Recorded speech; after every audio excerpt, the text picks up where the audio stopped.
Welcome to the Nasboys podcast. I'm your host, Mike, aka Mike Fob Fan 101, with my good friend and co-host Cam, aka Noticed_Cam. Howdy, y'all. So let's get down to talking about this weekend's races over at Mid-Ohio and Atlanta. And this was a pretty good weekend full of races. I guess we can kick things off with the truck race. It was okay. The beginning part of the race had a lot of issues with rain. It looked like it was raining really hard, and then they had a lot of issues going on with the spray from the back. And then eventually Corey Heim ended up winning, so glad to see him finally get a win. Let's see, we have a wreck with Carson Hocevar as well that happened in this race. Let's see, Marco Andretti was actually in the race. If you guys don't know who he is, he's the grandson of Mario Andretti, and he did pretty decent. He started 7th, but he unfortunately finished 19th. I picked him to win the race because I decided to do something a little bit different. Let's see, what's some other notable people. Stuart Friesen ended up finishing 4th. We got Matt DiBenedetto in 8th, and Tyler Ankrum actually in 10th, and he actually won the ARCA race, which we can get into a little bit for our Clown of the Week segment. But overall, it seemed like a decent race. Yeah, a couple of things I got to say is, like, Carson Hocevar, I've noticed that. I feel like he's been getting in a lot of wrecks this year. Don't you think so, Mike? A little bit. But he's I been feel like better. He's been better, though. That's very true. That is true. Once Ankrum getting in top 10, that was a little wild to see. Wasn't expecting that. Congrats to Corey Heim for winning. And I think the track was definitely a little wonky. Like, I don't know if it's ever endured that much rain during a race, since now we have those rain tires. So it's definitely interesting to see. And I think we'll see that a lot more with a lot more tracks too coming in the coming years, where we'll see something that we're not used to seeing, and that's just due to the rain and us being actually able to run on the rain. So taking a look at what you guys had to say, 40% said great, 40% said good, 20% said message okay, nobody said bad. No thoughts, no driver of the day. I'll give it to Corey Heim. Yeah, I'll give it to Corey Heim as well. And now for the Xfinity race, and I must say, I was really impressed with this race. Now, a big critic when it comes to how the Xfinity drivers run on super speedways, because I don't like that they can't push and bump and they only just use the drafting. But I think this track really worked well with the Xfinity cars and this package. Like, we saw a lot of 3-wide racing. We saw a lot of battles for positions, and there wasn't really too many wrecks from what I saw. Let's see, I forgot who won. Oh yeah, John Hunter Nemechek. He won the race. It was a pretty great race. I'd say there was a lot of battles for positions, and the track overall seemed a lot slicker. Let's see, Ryan Sieg, he looked really, really good in this race, but then he unfortunately wrecked. So that was very unfortunate. I wanted to see him win, but his brother, he did end up getting a top 10. He finished 7th. Parker Kilgerman as well. I believe he got into a spin, but he ended up rebounding to finish 8th. And learn something. Oh, and now Parker's around, guys. Parker Kligerman in the 48 spins. The caution comes out. Left rear looks flat. It looks like it was flat early. 4 tires.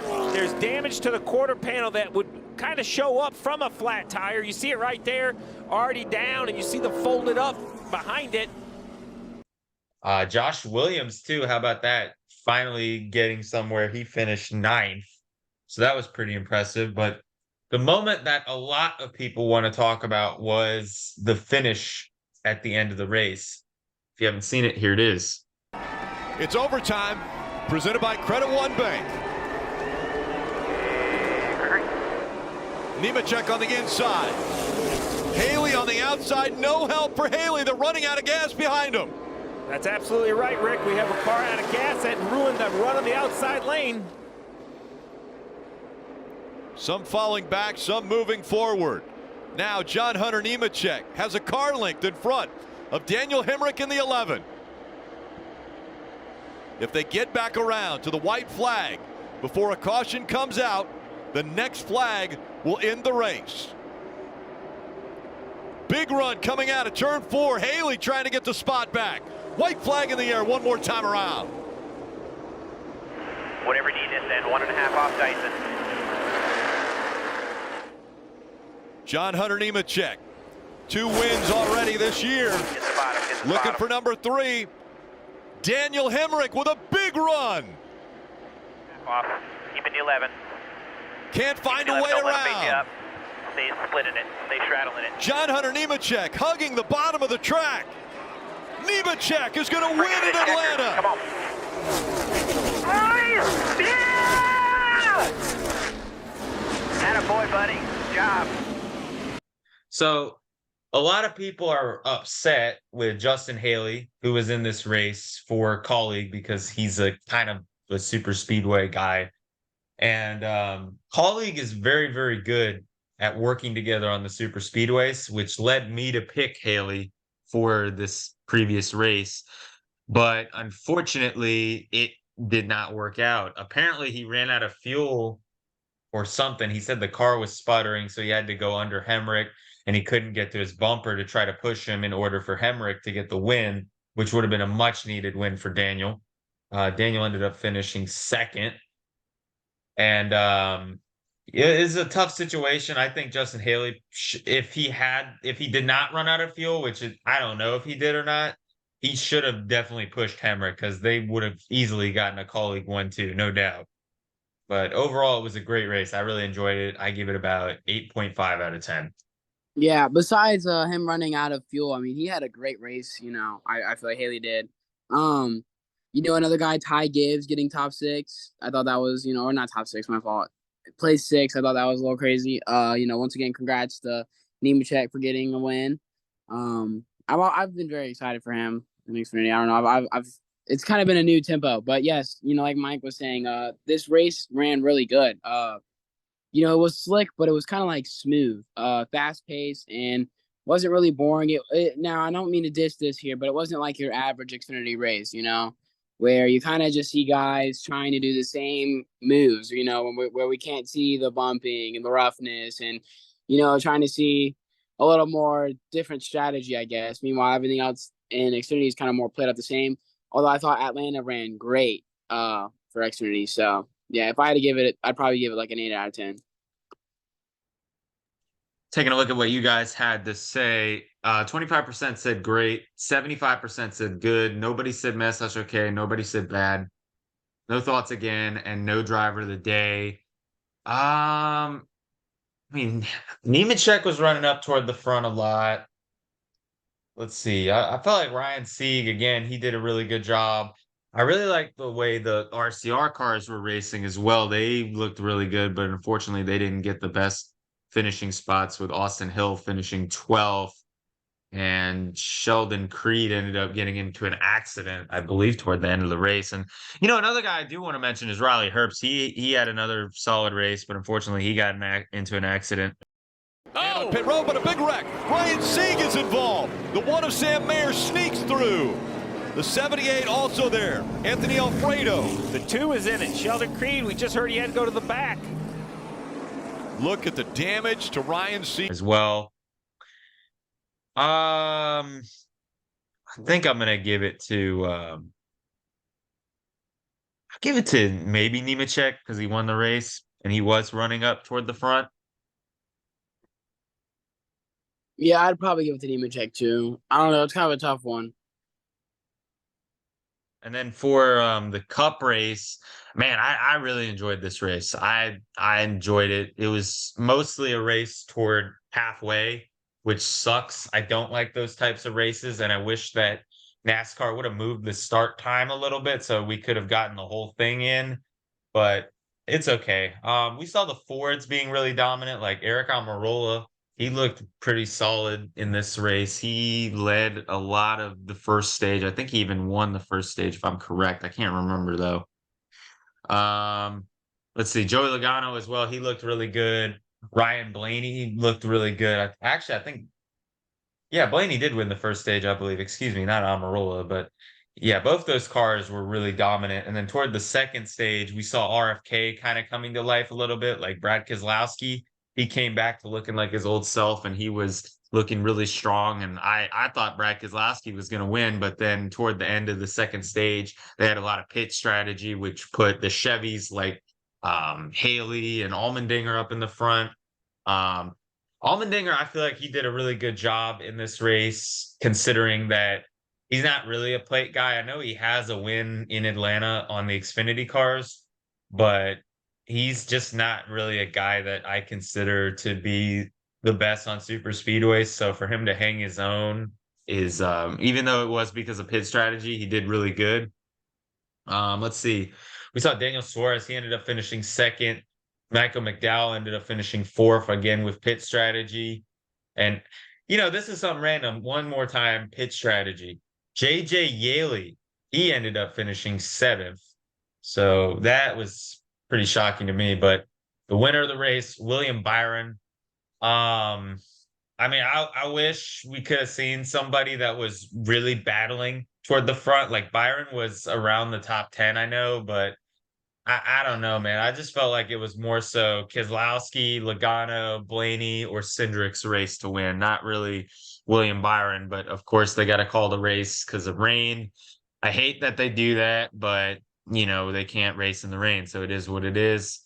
I wish they could have moved it, but obviously with halfway, what's the point in wasting the team's time? And just ended up calling it. I believe Byron got like his fourth or fifth win of the season. I can't remember exactly, but overall it was a great race. I really enjoyed it. I give it like a 9 out of 10. Yeah, I was doubting this race. You can ask Mike. I just told him I was like, I don't know, this race is going to be much, and no, it clearly proved me wrong. And that's one thing I will say too that I love seeing. Like even with this race, it did get cut short, but I wish NASCAR could be more like this in the fact of when I look at the top 10. I mean, you see a bunch of random names. I mean, or like name people that I wouldn't expect, like JJ Yaley, Justin Haley. I mean Eric Jones. I mean Stenhouse got in the top 10. Daniel Suarez got second. Allmendinger, Michael McDowell coming in at fourth. I mean, you see all these guys that I guess I'm not used to seeing, and I kind of love it. I guess it gives it a different view than seeing the same 4 or 5 people in the front. Cindric did really good. I know he led around 10 laps. Chris Buescher, I think he was up in front for a lot of it, wasn't he, Mike? I'm not crazy there. Yeah, he was around the top 5. He was kind of hanging with Keselowski a little bit. Joe Logano, he was doing good for a while. I mean, there was just a lot of competitiveness to the race, and like Mike said, it kind of sucks that the race got cut short, but once again, it's not worth wasting teams' time and all that. It's just too bad NASCAR doesn't plan ahead sometimes. I think sometimes I wish they'd use their head a little more, because sometimes I feel like some of those times where it gets weather happens, I feel like they could have planned ahead for that, So it kind of just gets on my nerves. Once again, another thing. I mean, we could probably have a top 100 dumbest NASCAR rules or things that have happened every year. Every year we can make a top 100 that we just hate. So it's whatever. But if I had to give this, I'd probably give this race like a 9 out of 10 as well, because it was really fun. Yeah, and another thing is that Denny Hamlin and Alex Bowman, they ended up tangling for the second week in a row. Here's that. Brad, that's going to hurt his team. Contact! 11's going to go around. He got tagged by the 48. They both get collected, slide into the infield, and the caution comes out. I think it's just kind of coincidence. It didn't really look like they were going after each other. And Corey LaJoy, he kind of had some moments where he was off a little bit. He got into a bit of an incident, I believe, with Austin Dillon. But he also got wrecked by Eric Jones. It looked like a racing deal. Here's that. We've seen him get. Oh, we got a big crash. LaJoy goes around in front of the pack. How many will get collected? The 19's able to avoid. But yeah, it's just, I don't know, man. Corey LaJoy is apparently getting another deal with Spire. I don't know, man. It's weird. I don't know how I feel about that personally. But go ahead. No, you're good. I was gonna say, yeah, that's a little wonky for sure. Yeah, so taking a look at what you guys had to say, 80 or 62% said great, 23% said good, 15% said mess, that's okay. Nobody said bad. Noah Live _06 said the racing was solid, poor result due to inclement weather. Yes. Silvera Dojo said passing, close racing, different strategies playing out. Yes, completely agree with that. That's what I loved. And you know, I think we've had these like race reactions with the 90s races. I can't exactly remember. I know I've done it with Christian for his channel, but I really felt like I was watching a 90s play race. Watching that race, it was that good. There was not too many crashes. There was just great racing all around. I just really enjoyed it, and I really love this new Atlanta track. And I give NASCAR a lot of props for creating this track because it's so good, especially under the lights. Yeah. You know, that's one thing. Now, here's one thing I will say though. I wish we had the old '90s commentating, man. I just feel like the energy is not there no more, and I don't know why. Just to me, I just feel like there's still like that lack of excitement and the hype around the commentators. You know, it's like sometimes like when they're talking, sometimes it's like so boring, Yeah, and to me, it's like a golf tournament. Like, you know, when you hear those guys on golfing and you're just like, please, dear Lord, you know. yeah. But at least their voice is soothing. NASCAR guys aren't. They're just boring sometimes. So it's like I wish there was a way where we could just find some better commentators to bring, you know, the hype back. But I don't really know who should fill that role or what. But you know, I think it will be interesting with Fox going out. So, you know, I think it'll be interesting. I mean, Junior is good at getting people more involved because like if you turn your head for a split second and you hear him scream when there's a wreck, I think he's good at that. But like the rest of the guys, I can sort of see what you're saying. Like I don't Yes. mind Jeff Burton. I'm not really that big of a fan of Steve Letarte. I think that sometimes he's kind of a know-it-all because he's been in the sport before, but it's not. He tries to be kind of like a rip-off Larry McReynolds, but I don't Yeah. think he does that great of a job at it. And Rick Allen is okay. I saw a lot of people getting irritated with him because he kind of said the same repetitive crap over and over again, which I could see why people were getting irritated with that. But You know, now hold on. I know I get a lot of fault here when I say this, but I just like his energy in general. I do like Clint Boyer's energy. I don't know why I do. I do. Clint Boyer. Yeah. No. What does Clint Boyer got to do with Rick Allen though? No, it doesn't have it doesn't have to do with anything with Rick Allen. But we're talking about like with commentators. Like I Oh think yeah. Got you. yeah, like we're talking about with commentators. Like I just think like I kind of like his energy. But someone else I would also recommend would be Tony Stewart. Yes, Tony Tony, Stewart. I love Tony Tony Stewart. Stewart. He's got to get in there, man. Get that man in there now. All right. We need Let him me full say, time. Yes, yes, because his commentating is so fire for some reason. I don't know why. It is so fire. I agree. I agree. We had a discussion about this a few episodes ago, but yes, I am a big advocate to get Tony Stewart back Yeah. into the commentating booth for full time. I Yeah. know No, well, Harvick's going to do it, and he's good, but Tony Stewart needs to do it too. yeah. Well, we just had that talk a couple weeks ago, and I just noticed the NASCAR commentating once again, and it's just like now it just really gets like aggravating sometimes. But you know, Yeah. So driver of the day is a three-way tie between Michael McDowell, Brad Keselowski, and AJ Allmendinger. All right, first off, Michael McDowell, no way. AJ Allmendinger, no. He was only no. up in the front mostly because of pit strategy. Brad Keselowski, in my opinion, is the only real valid answer. No offense, anybody, but Brad Keselowski, I feel, is the most valid answer. It's between him and Ryan Blaney for me. I feel like they were up in the front for most of the race. So I'm going to look up who led more laps, and that's kind of who I pick for driver of the day. Yeah. Cam? If I had to take a guess, I believe Blaney led more, but if I'm wrong, I'll probably go with Keselowski. Let's see. Yeah. Well, one lap more. Wow. Well, actually, William Byron led 20 laps. Now I'm looking at it. I didn't realize that. Chris Buescher led 40, so he could also be considered for driver of the day. Cindric led 10. Logano led 11. BJ McLeod ended up leading a lap. Martin Truex Jr., he led 5 laps. Larson led 4 laps. He was looking good, and then he got caught up into a wreck with Austin Hill, I believe. Oh, we got a spin in the back. I believe it's 5. Larson's around in front of the field. Still sliding, but not a lot of contact. Looks like the 14 of Briscoe avoiding. He got turned around as well. 62, Austin Hill. Both those cars were kind of stuck together, headed down pit road, Rick. Larson's going to come on to pit road. Larson had somebody right in his back bumper through turns 3 and 4, and I think Larson was losing grip and coming out of the gas and got turned around off the nose of another car. Sparks coming out of the left side for Austin Hill. And Eric Almirola actually led the most laps with 46.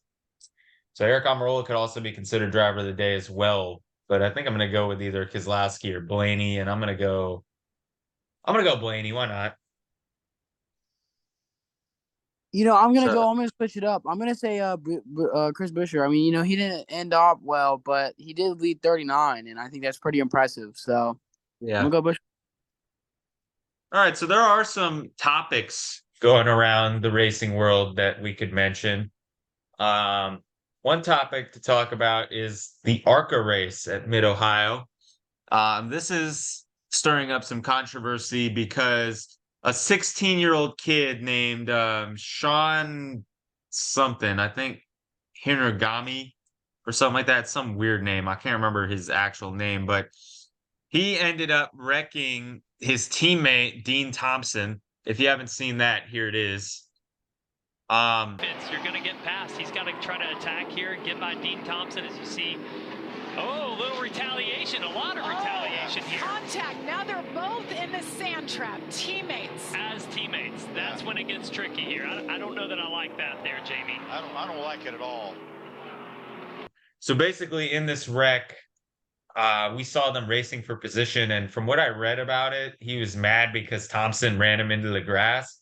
But from the video that I just played on the screen, it looked like they were just racing hard and he got his feelings hurt because Thompson bumped into him and he ended up wrecking them both. So I don't know. The kid's a clown. He's got a temper issue. You're 16 years old and, you're trying to make yourself have a big break. And from what I was reading about the kid, he actually seems like a very solid race car driver. And this could actually hurt his future, I feel like. So that kid is definitely my pick for Clown of the Week. Yeah, I know. I agree. Clown of the Week goes to them for sure because what the heck? Yeah, and then I guess for meme of the week, or actually no, we got one more news topic. Ross Chastain is being sponsored by Busch Beer, which I think is a good move because Chastain gets in the news a lot, and Busch Beer is really good at marketing products, and they could have a whole melon brew. I think we did talk about this earlier in the season when it was first announced, which is a little surprising that they would leave SHR, but I think that they made a smart choice going to Trackhouse since I feel Trackhouse is on the rise to being more innovative in the sport, and to get a big partner like Busch is certainly good for them. So I look forward to seeing what they'll do with Chastain. And there were a lot of people mad because the company that owns Busch, Anheuser-Busch, they are very controversial with politics. I'm not going to express what exactly, but the people they get for their commercials, for example, a lot of people do not like that dude or that girl, whatever. Well, yeah, I mean, I don't know. If I think it gets, I mean, I know that people don't really like the person. I don't think it's the person that the problem. I think it's the motto they're trying to bring out. That's just my guess. That's just my honest guess. From what I've seen, it's because of the person and also that they're trying to promote that. But I'm not going to get into my opinion on that because this is not a political podcast. Yeah, no, it is not. But if you guys curiosity kills the cat and you don't know what it is, I'm sure you could look up on YouTube, Google, Anyway, you just look up Bush and you're gonna find a bunch of articles about it. So Bud Light, yeah. Look up Bud yeah. Light or Dylan Mulvaney, and you will find the answer to your questions. But yeah, a lot of people don't really like that person, Dylan Mulvaney, and they've started to boycott Bud Light. Like Kid Rock had a video of him shooting Budweiser beer a few months back, and a lot of people just with how the NASCAR fan base is, they don't support the Anheuser-Busch company. So a lot of people were getting on Ross Chastain for being sponsored by Bush. And allow me to read some of these comments here because this is actually kind of funny. So two people ended up saying basically the same thing, that he looks like he drives when he's drunk. Oh, look at this one. Breaking news. Dylan Mulvaney to be Trackhouse Racing crew chief in a new diversity program. Let's see. Was a fan, I'm out. Enjoy that Bud Light, Ross. Listen, I know that they're owned by the same company, but it's Bush Beer. Get it right, at least. Right. But yeah, basically a lot of people were like saying it's gay, that he looks like he drives when he's drunk, and that it's stupid that Bush is sponsoring a car. I tell you what though, you know what? I also saw one that was funny too. Was they said it was kind of ironic. That he always had like that. Make sure you use your melon. And like Yeah, don't drink and drive and use your melon. And now he's using a beer company. So yeah. I mean, it doesn't say don't drink though, so I can see where that person was coming from. I did like that comment, but it's not like Bush is like, yeah, brother, you got to drink and drive. oh So no, not nothing like that. I just think it's just ironic. That's all it it is. is a little ironic. I could see where you're coming from with that. All right, meme of the week now, I think, is next. There were a couple of memes that I really liked. One of them was, "Why are you crying? It's just a picture." Lol by Thanks Smoke, and then obviously the picture here. And for the context behind it, it's Kevin Harvick's last Atlanta race, and his first win came a few weeks after Dale Sr. died. And that was actually the car that they ran with Richard Childress driving it, which that was really cool. And then another one was from NASCAR guy _8. Here's that, which is true. NASCAR fans don't get satisfied at all. They just want to complain. Sometimes I complain, Probably shouldn't, but sometimes it happens. Right. Uh, Trying to pick which one. So which one did you say, Mike? Which one are you going with? I think I'm gonna go with the NASCAR fans can never be satisfied by NASCAR guy. I don't know. I kind of like the. I'm gonna say we've got to spin so loud. Hmm. I like that one. Oh yeah, that was a good one by Tremendation. Yes, Was, yes, I like that one. It's just his face yeah. that he made. All right. So before I get into our picks for this weekend's races over at New Hampshire, I just thought I could say the standings a little bit real quick. So first for the truck series, Corey Heim is first with 530 points. Zane Smith is second with 504. Ty Majeski is third with 439 or 79, excuse me. Ben Rhodes is fourth with 477. Fifth is Grant Imfinger with 469. Sixth is Christian Eckes with 450. Seventh is Carson Hocevar with 418. Eighth is Matt DiBenedetto. That's a little surprising. Ninth is Nick Sanchez with 386. And 10th is Matt Crafton with 385. 11th is Stuart Friesen with 384. Next for the Xfinity Series, John Hunter Nemechek is first with 678. Second is Austin Hill with 662.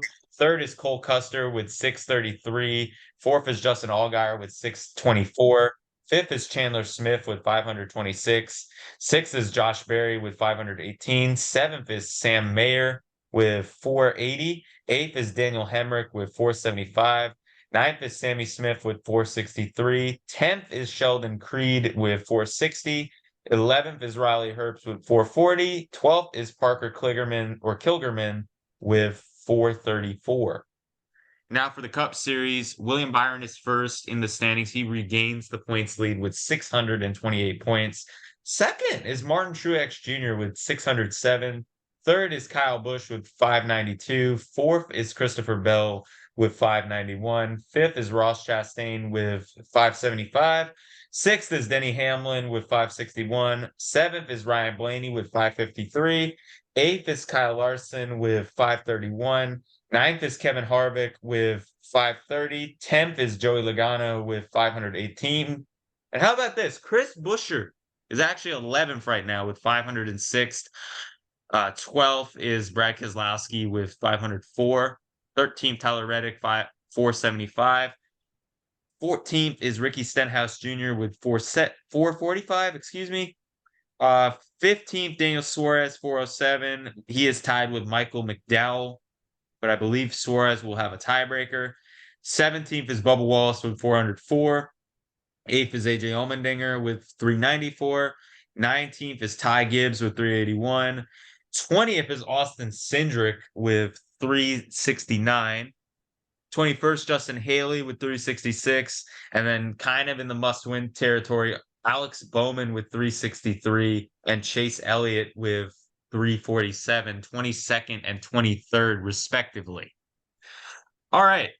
So now let's get into our picks for this weekend's races over at New Hampshire. We only have the Xfinity and the truck race in Cup race, yes. Yeah. So starting out with the Xfinity, I am going to go ahead and say that Justin Allgaier is going to win this race because I haven't seen anything for a Cup driver yet. But yeah, why not go with Justin? Man, oh man, it's tough. Now, man, I'm going to go with Austin Hill. He ran 7th in last year. I think maybe he could pull ahead and win it this year. So, yeah, that'd be my pick for that. And for the Cup race, I have kind of two picks, but the pick will surprise you. Martin Truex Jr. and the main person I'm going to go with because I feel like switching it up. This may backfire on me, but I'm going to say Eric Almirola wins New Hampshire. He's done it before. Ooh. I don't see why he couldn't do it again. He runs really strong here. So I would not be shocked if Eric Almirola wins this race. That's not bad. Okay. So can I go with the twofer? Eric? Can I go with a twofer? All right, okay. Yeah, go ahead, Eric. So I'm gonna say Christopher Bell. He won last time. I feel like he's still having a pretty good year. I think he can go ahead and pull it ahead again. But my second guess is gonna be Bubba Wallace. I mean, he came in third last year, man. And I feel like he's been needing that redemption race. So I feel like he's gonna have it coming up sooner or later. So yeah, I wouldn't be surprised if Bubba came in third, or not came in third. I mean, Bubba could do it. He finished third here last year. Yeah. So we'll see. I wouldn't be shocked if he wins I'm more confident in Bell, though, for sure. I think Bell is a really good pick. This is like his best track. Yes. So if you're going with Bell for the main pick, definitely that's a solid pick. I almost went with Bell, but just decided to switch it up. Go Eric. Why not? Right. All right. And so with that will conclude this week's episode. Thank you guys so much for watching. Comment, like, subscribe. Make sure you guys follow our socials, and we will see you guys in the next episode. Peace. Peace. You only calling now. You wanted what I think. All these women lie. Push me to the brink. You only calling night. Off the bellies or the drink.